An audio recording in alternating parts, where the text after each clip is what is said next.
Hello, and thank you for joining us. My name is Sam Strassner, Director of University Relations at Arkansas Tech University.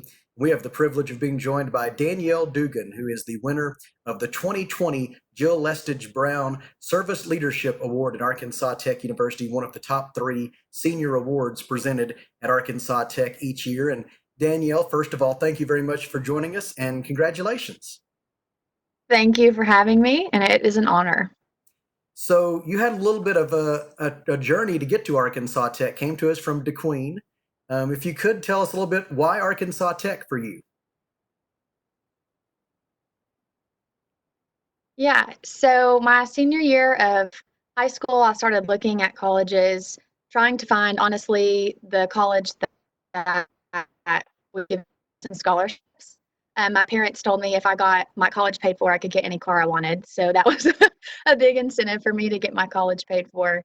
And I applied and was accepted into the University Honors Program at Arkansas Tech, which more or less paid my way through the 4 years of college there at ATU. So that was a big deciding factor for me in choosing Arkansas Tech as my home away from home for these last 4 years. What have been some of the highlights of your academic experience at Arkansas Tech? I think all the professors that I've had have really made any experience that I had academically well worth any trouble that they put us through as well. But I've been on the dean's list. Obviously, in the honors program, they hold you to a higher academic standard to be able to continue to be in the honors program there at ATU all 4 years. And so that just being on the dean's list and continuing all of the requirements to be in the university honors program. Anytime you enter a new situation, I think it's natural for all of us to go in with at least some set of expectations. What are some of the ways in which your Arkansas Tech experience exceeded your expectations? The people I've met at Arkansas Tech have been such an amazing experience, not just in college, but in my life. I've met some of my very, very, very best friends. I've joined a sorority in Zeta Tau Alpha, and that really is just an entire group of women with like ideals that you become closer with than you ever did with any relationships in high school. We spent all 4 years together. I mean, all of my roommates from freshman year to senior year have been in that same sorority. We've really created a close bond. And now, even as I'm getting married in May as well, they're going to be in my wedding as my bridesmaids. So, just from very close friends to the staff and faculty in every aspect, every building of Arkansas Tech has just been above and beyond what I could have expected going into college. So, as I mentioned, the award you're receiving is the Jill Lestage Brown Service Leadership Award, and I think it's easy for a variety of different reasons to get kind of really focused in on the service part of that. But I think there's two qualities there that are definitely dependent upon each other. When you look at the second part of that, what does it mean to you to be a leader?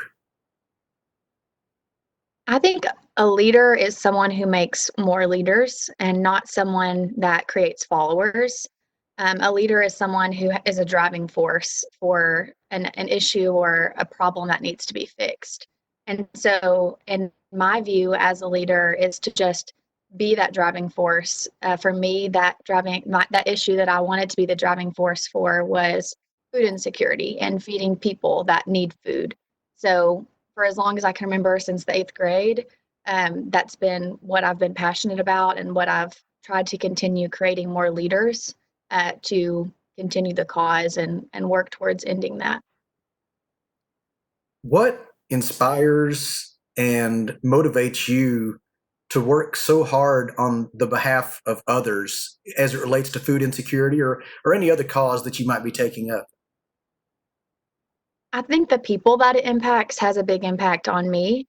As I mentioned, when I was in the eighth grade, food insecurity became my passion, and that's because that was an issue with my classmates in my eighth grade class. My best friends, they confided in me that they were only able to eat when they were at school. That when they went home, they had no food at home, and if they did, it was like a mayonnaise sandwich. And so that really just touched my heart, and because I'd never experienced that. I'm fortunate enough to have never gone to bed hungry, and I wanted to be able to help those that were going to bed hungry. So whether it's food insecurity or any other issue, it's the people that it impacts. I want to help people.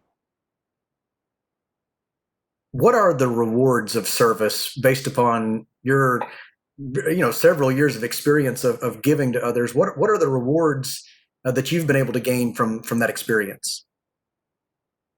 It's nice to be recognized, but that's not at all why I feel like anyone that is really has a servant heart, that's not what they're looking for. Just to be thanked by someone that you're helping, or just to see the look in the eyes of a little kid that is being sent home with a backpack of ramen noodles over the weekend. It's you can't, I'm getting chills just talking about it. You can't describe that feeling. And just to be able to help people of all ages, little kids to the elderly, and just see the look in their eyes and to get, a thank you, is really what keeps me going. Do you have a favorite achievement among the various projects that you've been involved in to help others? Do you have a favorite achievement that was maybe most meaningful to you? When it was probably there's a couple that come to mind, but first off was probably my very first donation was to the Mary and Martha Center here in my hometown in DeQueen. It's an after-school program, and we I was able to partner with Tyson Foods in Grannis, Arkansas, and they donated over 1,000 pounds of chicken that we were able to donate to the Mary and Martha Center. And whenever we unloaded all of those tons and tons of boxes with 1,000 pounds of chicken in it, all the kids were there helping unload, and it filled up, several commercial sized freezers for that community. So just being able to be there with the kids actually unloading that, and they were just in awe of how many boxes there were of food that they were going to get to eat. And that was my very first experience of doing a large scale donation. So that has really stuck with me, just that feeling and the look on their faces. You mentioned that was a result of a partnership with Tyson, and you've had a couple of those. One of which benefited the Green and Gold Pantry at Arkansas Tech University. As you've worked through, some of those larger scale projects, what have you learned about the importance of building partnerships, not only for service projects, but for life in general? What have you learned about the value of that?